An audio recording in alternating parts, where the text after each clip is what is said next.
स्वागत है दोस्तों आपका हमारे YouTube channel Eklavya study point में। एंड आज के इस वीडियो में हम देखेंगे क्लास 12th की हिस्ट्री। चैप्टर नंबर है अपना थर्ड, और थर्ड चैप्टर का पार्ट भी है ये तीसरा पार्ट। बहुत ज़्यादा बड़ा नहीं बना रहा हूँ दोस्तों, मैंने कुछ लिखा है अभी, तो इसमें आपको एक टॉपिक समझाऊंगा। उसके बाद लास्ट में जो हमारा एक टॉपिक, ओनली वन टॉपिक बचेगा, वो फोर्थ पार्ट में कवर हो जाएगा। कल आपको उसका वीडियो मिल जाएगा और आपके 3 चैप्टर कवर हो चुके हैं पूरी तरीके से, ये समझो। तो शुरू करते हैं दोस्तों हमारा ये वीडियो ज़्यादा टाइम ना लेते हुए। टॉपिक हमारे सामने लिखा हुआ है संसाधन एवं प्रतिष्ठा। तो जैसा कि आप अपने स्क्रीन पे देख पा रहे हो, संसाधन एवं प्रतिष्ठा, इसके बारे में पढ़ लेते हैं। आर्थिक संबंधों के अध्ययन से ऐसा पता लगा, जब इतिहासकारों ने आर्थिक संबंधों का अध्ययन किया तो उन्हें कुछ पता लगा। क्या पता लगा? उन्होंने ये जानकारी ली कि जो दास होते थे, भूमिहीन खेतीहर मजदूर होते थे, मछुआरे लोग होते थे, या पशुपालक होते थे, या कृषक यानी किसान होते थे, या ग्राम मुखिया यानी गांव का मुखिया, या फिर शिकारी, या शिल्पकार, या वणिक, या राजा, ये जो भी होते थे, सभी का सामाजिक स्थान जो होता था इस बात पर निर्भर करता था कि आर्थिक संसाधनों पर उनका नियंत्रण कैसा है, यानी कि वो कितने ज़्यादा मजबूत हैं। किन मामलों में? पैसों के मामलों में। आपको पता होगा आज के टाइम पे भी ऐसा है कि जो ज़्यादा पैसे वाला व्यक्ति होता है, जो बहुत अमीर व्यक्ति होता है, उसका जो रुतबा होता है समाज में वो बहुत ज़्यादा होता है, और उसकी जो वैल्यू होती है वो अधिक होती है। तो ऐसा ही यहाँ पे भी था, यहाँ पे बताया गया ना, चाहे वो कोई भी हो, अगर उसके पास पैसा ज़्यादा है तो यानी कि आर्थिक संसाधनों पर उसका नियंत्रण कैसा है, इस बात पर ही उसका सामाजिक स्थान निर्भर करता था। कोई बहुत अमीर है तो उसका जो स्थान होता था समाज में वो बहुत ज़्यादा होता था। संपत्ति पर स्त्री और पुरुष के अलग अलग अधिकार। जो संपत्ति होती थी उस पे स्त्री और पुरुष के अलग अधिकार होते थे, यानी भिन्न होते थे। कैसे? अब ये समझते हैं थोड़ा सा।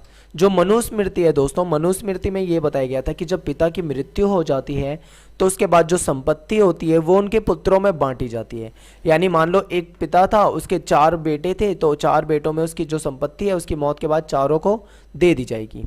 लेकिन जो ज्येष्ठ पुत्र होता था, यानी मान लो कि ये जो पहले नंबर का पुत्र है ये बहुत बड़ा पुत्र है, इसका नाम कुछ भी हो सकता है, तो इस जो बड़े पुत्र है उसको विशेष हिस्सा मिलेगा, यानी कुछ स्पेशल दिया जाएगा, कुछ ज़्यादा दिया जाएगा, बाकियों से ज़्यादा मिलेगा, बाकियों से विशेष मिलेगा ज्येष्ठ पुत्र को, यानी कि सबसे बड़े बेटे को। विवाह के दौरान यानी जो शादी होती थी उस वक्त जो उपहार मिलते थे, यानी जो गिफ्ट मिलते थे, उसे स्त्री का अधिकार होता था। इसीलिए इसको क्या बोलते थे? इसको स्त्री धन बोलते थे। यानी जो गिफ्ट मिलते थे शादी में, जो उपहार मिलते थे, वो स्त्री धन होता था, उस पर स्त्री का अधिकार होता था।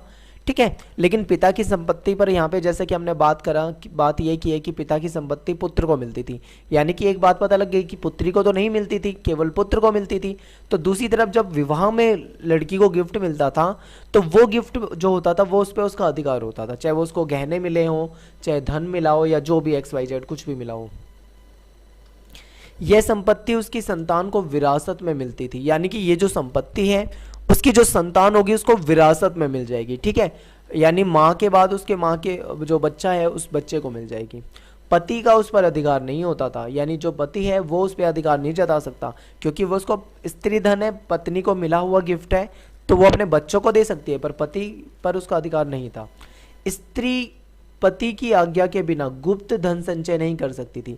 गुप्त धन संचय का मतलब पता है क्या होता है? मतलब कोई महिला है, मान लो वो किसी को नहीं बता रही है, चुपके से पैसे इकट्ठे कर रही है, पैसे जोड़ रही है, तो ये गुप्त रूप से धन संचय हो गया। होता है ना, कई महिलाएं पैसे इकट्ठे करती हैं और किसी को बताती नहीं है कि वो पैसा इकट्ठा कर रही हैं। तो इस तरीके से पति की आज्ञा के बिना पैसा इकट्ठा करना गलत था।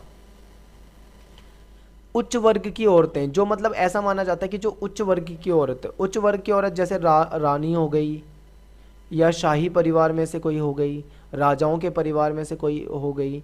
ठीक है। तो ये जो उच्च वर्ग की औरतें होती थी, ऐसा माना गया कि संसाधनों पर इनका अधिकार, और अधिकार कहें तो इनका नियंत्रण रखती थी, यानी इनका उन पर क्या होता था? संसाधनों पर नियंत्रण रहता था। प्रभावती गुप्त, कुछ ऐसा उदाहरण हमको मिले हैं, हम उसको पढ़ चुके हैं, तो वहाँ से हमको ये सारी चीज़ें पता लग जाती हैं। तो दोस्तों हमने यहाँ से क्या पढ़ा? हमने यहाँ पे ये पढ़ा कि जो समाज में जिसका पास जैसा पैसा होता था उसका वैसा स्तर होता था। मनुस्मृति में बताया था कि जो पिता की मौत हो जाती थी उसके बाद जो जो संपत्ति होती थी उसके बेटों में बांट दी जाती थी, लेकिन जो ज्येष्ठ पुत्र होता था, बड़ा पुत्र होता था, उसको स्पेशल उसको मतलब ज़्यादा दिया जाता था। विवाह में स्त्री को जो गिफ्ट मिलता था उस पर स्त्री का अधिकार होता था, उस पर पति का अधिकार नहीं होता था। फिर हमने ये पढ़ा कि भाई पति की मर्जी के बिना यानी पति से छुपाकर गुप्त रूप में कोई महिला पैसे इकट्ठा नहीं कर सकती। दूसरी चीज़ क्या था कि ये जो उच्च वर्ग की औरतें होती हैं इनका संसाधनों पर नियंत्रण होता था, ऐसा माना गया है। अब आगे देखते हैं वर्ण एवं संपत्ति के अधिकार। वर्ण एवं संपत्ति के अधिकार के बारे में थोड़ा सा पढ़ते हैं। शूद्र के लिए केवल एक ही जीविका थी। जो शूद्र होते थे, जो वो तीनों वर्ग हैं जैसे कि ब्राह्मण, क्षत्रिय, वैश्य, इन तीनों वर्गों की सेवा करना किसका काम होता था? सेवा करना होता था काम जो शूद्र लोग होते थे इनका। इनके लिए जीविका यानी अपना रोजगार, जिंदगी चलाने के लिए, पैसा कमाने के लिए जो जीविका होती है उसमें सिर्फ सेवा करना था, यानी साफ सफाई और ऐसे ऐसे काम, निचले स्तर के ही काम थे इनके लिए, ज़्यादा ऑप्शन नहीं थे। लेकिन बात करें अगर हम उच्च वर्णों की, यानी जो तीनों उच्च वर्ण है, चाहे वो राजा हो, चाहे वो ब्राह्मण हो, चाहे वो क्षत्रिय राजा हो या फिर वैश्य हो, इनके पास जो संभावना थी जीविका की वो ज़्यादा थी, यानी ये कई कामों को कर सकते थे, अलग अलग चीज़ों को अपना सकते थे। लेकिन जो शूद्र थे उनको लिए फिक्स काम था कि उनको वही काम करना है। ब्राह्मण और क्षत्रिय ऐसा माना जाता है कि ये धनी व्यक्ति होते थे, लेकिन कुछ जगह पे गरीब ब्राह्मणों का भी उदाहरण मिलता है हमको। आप पढ़ोगे इतिहास में तो गरीब ब्राह्मण के उदाहरण आपको बहुत मिलेंगे, लेकिन मोस्टली ऐसा माना जाता था जो ब्राह्मण और जो क्षत्रिय होते थे वो हमेशा धनी होते थे। लेकिन जो बौद्ध ग्रंथ है, बौद्धों ने ब्राह्मण लोगों की वर्ण व्यवस्था की आलोचना करी। इन्होंने ये कहा कि ये जो वर्ण व्यवस्था है बहुत बेकार है, ये तो गलत है, ये तो मान ही नहीं सकते हम। बौद्धों ने जन्म के आधार पर सामाजिक प्रतिष्ठा को स्वीकार नहीं करा। जो बौद्ध लोग होते थे उन्होंने जन्म के आधार पर सामाजिक प्रतिष्ठा को बिल्कुल भी नहीं माना। आपको एक बात पता होगी कि हिंदू धर्म से लोग नाराज होकर क्यों बौद्ध धर्म, जैन धर्म की तरफ चले गए थे? इसके पीछे रीज़न ये था कि भाई ब्राह्मणों ने इतना गलत सिस्टम कर रखा था, बहुत ज़्यादा, ये वर्ण व्यवस्था और ये वो 50 तरह की आचार संहिता बना दी। उसके बाद क्या होता था, यहाँ पे कुछ लोगों के साथ बहुत गंदा बर्ताव होता था, उनको अस्पृश्य माना जाता था। इनको समाज में कोई अच्छा काम करने को दिया ही नहीं जाता था। इनको बस वही सफाई और मतलब जो निचले स्तर के काम माने जाते हैं ये सारे काम इनको दिए जाते थे। इनको घृणित नज़रों से देखा जाता था, इनको छूते नहीं थे। इनको छूना भी पाप समझते थे ब्राह्मण जैसे लोग, इनको दूर बिठाया जाता था, समाज में इनको बाहर रखा जाता था। ठीक है, इतना भेदभाव होता था इनके साथ। जब इनको लगा यार कि हमारा धर्म तो एक ही है, लेकिन हमारे धर्म में ये जो जातिवाद है ये बहुत गंदा है, ये सिस्टम बहुत बेकार है, तो इन्होंने क्या करा, ये हिंदू धर्म से नाराज होते गए और इनको लगा कि भाई बौद्ध धर्म जो है वो बहुत बेहतर है। और भाई भगवान जो बुद्ध थे, मैं तो उनका सच में बहुत बड़ा फ़ैन हूँ कि उन्होंने एक ऐसा काम किया जो मतलब एक बहुत बड़ी बात थी कि उनके पास सब कुछ था। जब वो सिद्धार्थ, जो मतलब उनके पास एक राजा के बच्चे थे, उनके पास महल के अंदर सारी सुख सुविधाएं, पैसे, धन दौलत सब कुछ था, लेकिन उस व्यक्ति ने क्या करा, उस धन दौलत को ठुकरा कर एक ऐसा जीवन अपनाया जो कि बहुत कठिनाइयों के मार्ग से होकर गुजरता था। यानी आज के टाइम पे सारी दुनिया पागल है पैसों के पीछे, पैसा मिले, सुविधाएं मिले, ना जाने क्या क्या मतलब सपने देखते हैं लोग कि ये हो वो हो, इतनी सारी चीज़ें। पर जो गौतम बुद्ध थे वो एक ऐसे व्यक्ति थे जिन्होंने उस धन को ठुकरा कर एक ऐसा जीवन अपनाया जो कि मतलब सेवा में लगा दिया। उन्होंने ज्ञान प्राप्ति करी, लोगों को ज्ञान दिया, एक नए धर्म की शुरुआत करी। और उस धर्म में एक खास बात ये थी कि वहाँ पे ये वाला सिस्टम नहीं था, वहाँ पे सभी समान थे, वहाँ किसी को अस्पृश्य नहीं माना जाता था, किसी को जाति पे आधारित नहीं माना जाता था, वहाँ पे सब समान होते थे। तो इसीलिए बौद्धों ने क्या करा, जन्म के आधार पर सामाजिक प्रतिष्ठा को स्वीकार नहीं किया। क्योंकि हमारे यहाँ पे ब्राह्मण में क्या होता था, ब्राह्मण के घर में जन्म लिया है बच्चे ने, चाहे वो बिल्कुल नालायक हो, बिल्कुल बेवकूफ़ हो, उसे कुछ भी ना समझ में आता हो, पर वो उसकी जो प्रतिष्ठा है वो ज़्यादा होती। किसी ने अगर अस्पृश्य के घर में जन्म लिया है, चाहे वो कितना भी महान हो, कितना भी इंटेलिजेंट हो, लेकिन उसको निचले स्तर का माना जाता था। क्षत्रिय के घर में जन्म लिया है किसी बच्चे ने तो वो ऊंचे स्तर का माना जाएगा, चाहे उसे कुछ भी ना आता हो। लेकिन अगर कोई निचले स्तर में के घर पे जन्म लेता है तो उसको ऐसा माना जाता था। तो ये जो जन्म के आधार पे जो सामाजिक प्रतिष्ठा है, बौद्धों ने इसको बिल्कुल भी नहीं माना। आई होप आपको समझ में आ गया होगा। इसके बाद है साहित्यिक स्रोत, साहित्यिक स्रोतों का इस्तेमाल। ये जो साहित्यिक स्रोत होते हैं, जैसे मान लो महाभारत मिल गया हमको, या मान लो और कोई ग्रंथ मिल गया, या कोई धर्मसूत्र मिल गया, या हमें मनुस्मृति, ये सारे क्या है, ये सब कहीं ना कहीं साहित्यिक स्रोतों में मिलते हैं हमें।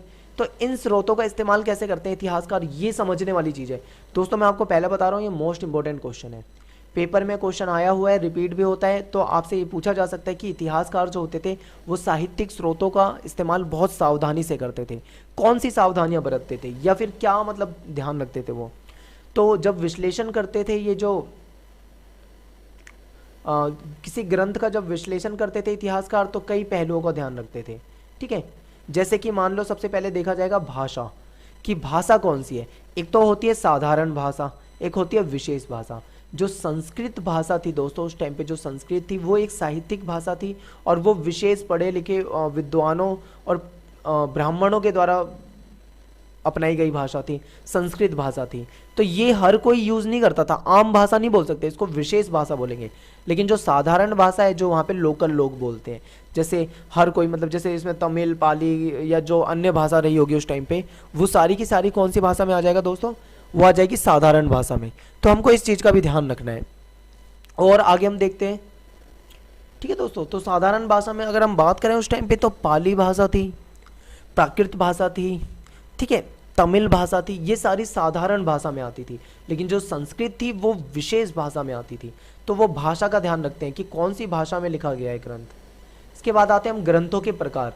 वो देखते हैं ग्रंथ किस प्रकार का है, क्या वो मंत्र वाला ग्रंथ है,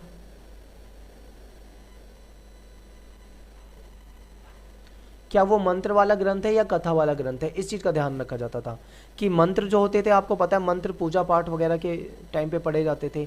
कथा जो होती थी उसमें कहानियाँ होती थी, जो हम कथा सुनते हैं। आप देखते हो कि घर पे जो पंडित जी आते हैं, पूजा करते हैं, तो वो कथा सुनाते हैं, भगवान सत्यनारायण की कथा या फिर कोई अन्य कथा, जिसमें कुछ मतलब पूरी कहानी होती है, ऐसे हुआ, भगवान ने ये करा, उसको वरदान दिया, पूरी की पूरी कहानी होती है कथा। और मंत्र वो होता है जो उच्चारण करते हैं शादी ब्याह वगैरह में, जो मतलब मंत्र बोले जाते हैं। आपको ये सब पता है, वो इन सब चीज़ों का ध्यान रखते थे। ठीक है, कि ग्रंथ मतलब ग्रंथ जो है वो किस प्रकार का है, मंत्र है उसमें या कथा है। लेखक के विषय में दृष्टिकोण, वो ये भी देखते थे कि जिसने लिखा है, ये चाहे ब्राह्मण ने लिखा हो या किसी अन्य ने लिखा हो, उसका दृष्टिकोण क्या था समाज के प्रति, कैसा सोचता था वो राजा का था चेला। जैसे मान लो जो कोई राजा का चेला है, अगर वो कोई ग्रंथ लिखेगा तो उसमें राजा की वो तारीफ लिखेगा हमेशा, कभी भी राजा के खिलाफ नहीं लिखेगा। क्यों? राजा के खिलाफ लिखेगा तो भाई राजा उसे फांसी पे टंगवा देगा, इसीलिए वो अच्छा लिखेगा। तो मतलब वो लेखक का दृष्टिकोण भी देखते थे कि लेखक है कौन, क्यों लिख रहा है, कैसे लिख रहा है, उसका क्या दृष्टिकोण हो सकता है। ठीक है, फिर एक श्रोताओं, फिर ये भी देखा जाता था जिसके लिए लिखा जा रहा है, लिखा किसके लिए जा रहा है, श्रोताओं के लिए लिखे जा रहा है। तो इसका भी ध्यान रखा जाता था कि जो श्रोता हैं उनका निरीक्षण किया जाता था कि जो पढ़ने वाले व्यक्ति हैं इन ग्रंथों को, वो क्या कौन है, वो क्यों पढ़ेंगे, वो क्या उनका रीज़न हो सकता है। इन सारी चीज़ों के बारे में डिटेल में जानते हैं ग्रंथ। फिर उसके बाद ग्रंथ की रचना काल देखते हैं, वो कि मतलब ये जो रचना है, ग्रंथ लिखा गया है, वो किस काल में लिखा गया है, किस समय में लिखा गया है। जैसे महाभारत वगैरह जो लिखी गई थी, आपको पता है कुरु वंश, पांचाल वंश, इसके इर्द गिर्द घूमती है घटना। तो उस टाइम पे वो जो भी मतलब उस टाइम पे जो व्यवस्था थी वो कैसी थी, शासन कैसा था, सब चीज़ देखी जाती है, यानी रचना काल देखा जाता है। ग्रंथ की विषय वस्तु देखी जाती है। विषय वस्तु मतलब कंटेंट क्या है, उसमें किन चीज़ों के बारे में लिखा हुआ है, इन सारी चीज़ों का अध्ययन करते थे अच्छे से। फिर वो आते थे अपने किसी विचार पे, तब जाके वो मतलब उन ग्रंथों का इस्तेमाल करते थे, यानी साहित्यिक स्रोतों का इस्तेमाल करते थे। ये नहीं कि कुछ मिला और डायरेक्ट उन्होंने उठाया, पढ़ लिया और उसका इस्तेमाल कर लिया, नहीं, बहुत अच्छे से पढ़ के, अध्ययन करके, सोच समझ के तब जाके करते थे। भाषा एवं विषय वस्तु, ग्रंथ विषय वस्तु देखो दोस्तों, कि जब भी वो मतलब किसी की भाषा और विषय वस्तु का ध्यान रखते थे तो कैसे। ग्रंथ विषय वस्तु देखो, अगर हम बात करें महाभारत वगैरह की, तो उसमें हमको श्लोक भी मिलते हैं, उसमें हमें उपदेशात्मक भी मिलते हैं, उसमें हमें आख्यान भी मिलते हैं, बहुत सारी चीज़ें। तो उसमें हमें कहीं पे आख्यान मिलते हैं, ठीक है, आख्यान भी है और उपदेश भी है। आख्यान क्या होता है? आख्यान का मतलब होता है बड़ी बड़ी कहानियाँ, मतलब विस्तार से अच्छे से कहानियाँ बता रखी हो। तो महाभारत जैसे ग्रंथों में हमको कहानियाँ बहुत मिलती हैं, आपको पता है। बीच में उसमें उपदेश भी है, उसमें कुछ श्लोक भी मिलते हैं हमको, ठीक है। उपदेशात्मक, सामाजिक आचार विचार के मानदंड, उपदेशात्मक में हो जाएगा सामाजिक आचार विचार के मानदंड।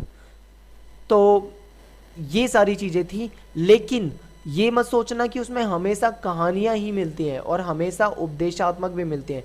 कई बार उपदेशात्मक वाले पार्ट में भी कहानियाँ मिल जाती हैं, यानी उपदेश में भी कुछ कहानी, और कई बार कहानियों में भी कुछ उपदेश मिल जाते हैं, यानी कहानी के जरिए कुछ समझाने की कोशिश की जाती है। आप देखते हो कि कहानी जब हमें बताई जाती है, बच्चों को सुनाई जाती है, तो बच्चों से एक बात पूछी जाती है कि आपको इस कहानी से क्या शिक्षा मिली। आपने हमेशा देखा होगा, तो यानी कि कहानियों में भी कुछ उपदेश होते थे और उपदेशों में भी कुछ कहानियाँ होती थी। तो ये पूरा का पूरा प्रोसेस था दोस्तों। आई होप आपको ये बहुत अच्छे से समझ में आया होगा। तो ये था हमारा पार्ट नंबर 3, यानी थर्ड पार्ट था ये। और इसके बाद हम जो करेंगे, पार्ट थर्ड हमारा कंप्लीट हो गया है। लास्ट जो पार्ट आएगा पार्ट फोर्थ, ज़्यादा बड़ा पार्ट नहीं होगा, 2 से 3 पेज में कवर कर दूंगा और यहाँ से आपका जो थर्ड चैप्टर है वो पूरा का पूरा कवर हो जाएगा। वीडियो पसंद आए तो दोस्तों लाइक करना ना भूला करें, ठीक है।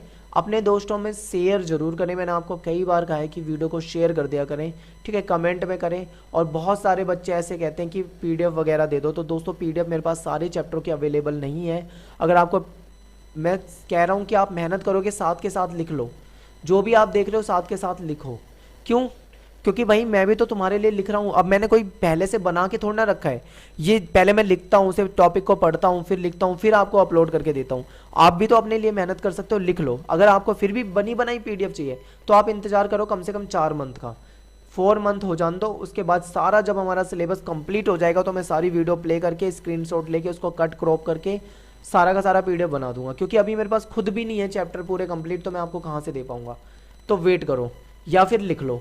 समझदारी इसमें लिख लो, लिखने से याद भी हो जाएगी, प्रैक्टिस भी हो जाएगी। लेकिन अगर आपको फिर भी कम समझदारी है आप में, तो आप वेट करो, आराम से 4 महीने बाद आपको सब कुछ मिल जाएगा। धन्यवाद दोस्तों।